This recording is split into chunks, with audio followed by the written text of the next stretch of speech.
मैंने देखा बाबा एक वृक्ष के ऊपर बैठे हुए हैं। तो मुझे कुछ अजीब सा लगा, क्योंकि हम लोग को जाने में कठिन होती थी। तो हम तो चढ़ते थे वहां पे, पहले सीढ़ी लगा के एक कुटिया थी, छत थी, उस पे जाते थे, उससे फिर आगे बढ़ते थे। फिर बाबा बोले तुम अपना वस्त्र परिवर्तन करके आ जल्दी से। सूखा वस्त्र पहन के आया, बाबा वहां थे नहीं। फिर मैंने इधर उधर देखा तो बाबा दूसरे तरफ एक और आंवला का पेड़ था वहां।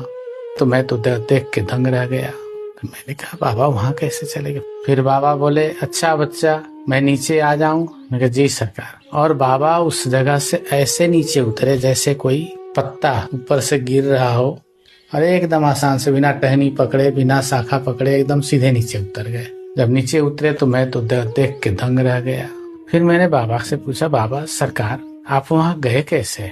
बाबा हंसने लगे, अरे बच्चा मैं कहीं भी जा आ सकता हूँ,